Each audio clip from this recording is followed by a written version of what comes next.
بسم الله الرحمن الرحيم.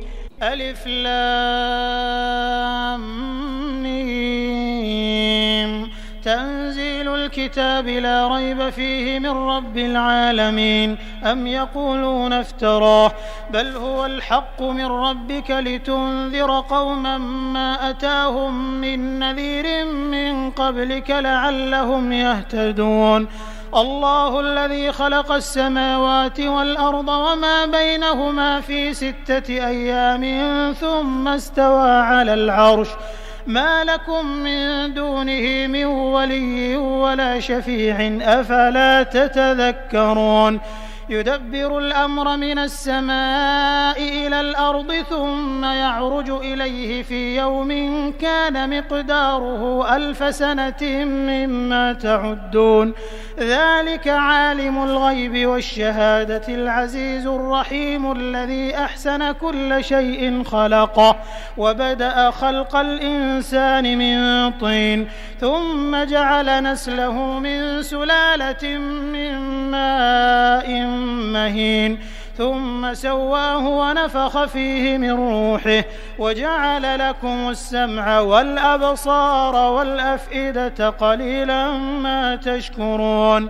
وقالوا أإذا ضللنا في الأرض أإنا لفي خلق جديد بل هم بلقاء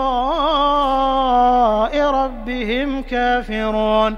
قل يتوفاكم ملك الموت الذي وكل بكم ثم إلى ربكم ترجعون.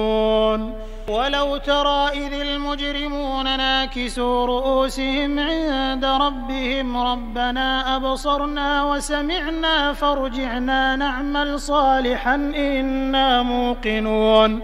ولو شئنا لآتينا كل نفس هداها ولكن حق القول مني لأملأن جهنم من الجنة والناس أجمعين. فذوقوا بما نسيتم لقاء يومكم هذا إنا نسيناكم وذوقوا عذاب الخلد بما كنتم تعملون. إنما يؤمن بآياتنا الذين إذا ذكروا بها خروا سجدا وسبحوا بحمد ربهم وهم لا يستكبرون. تتجافى جنوبهم عن المضاجع يدعون ربهم خوفا وطمعا ومما رزقناهم ينفقون. فلا تعلم نفس ما أخفي لهم من قرة أعين جزاء بما كانوا يعملون. أفمن كان مؤمنا كمن كان فاسقا لا يستوون. أما الذين آمنوا وعملوا الصالحات فلهم جنات المأوى نزلا بما كانوا يعملون. وأما الذين فسقوا فمأواهم النار كلما أرادوا أن يخرجوا منها أعيدوا فيها وقيل لهم ذوقوا عذاب النار الذي كنتم به تكذبون. ولنذيقنهم من العذاب الأدنى دون العذاب الأكبر لعلهم يرجعون. ومن أظلم ممن ذكر بآيات ربه ثم أعرض عنها إنا من المجرمين منتقمون. ولقد آتينا موسى الكتاب فلا تكن في مرية من لقائه وجعلناه هدى لبني إسرائيل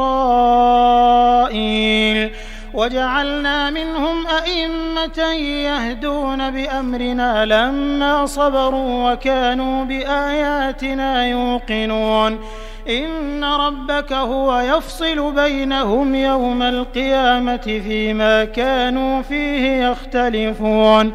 أولم يهد لهم كم أهلكنا من قبلهم من القرون يمشون في مساكنهم إن في ذلك لآيات أفلا يسمعون أولم يروا أنا نسوق الماء إلى الأرض الجرز فنخرج به زرعا تأكل منه أنعامهم وأنفسهم أفلا يبصرون ويقولون متى هذا الفتح إن كنتم صادقين قل يوم الفتح لا ينفع الذين كفروا إيمانهم ولا هم ينظرون فأعرض عنهم وانتظر إنهم منتظرون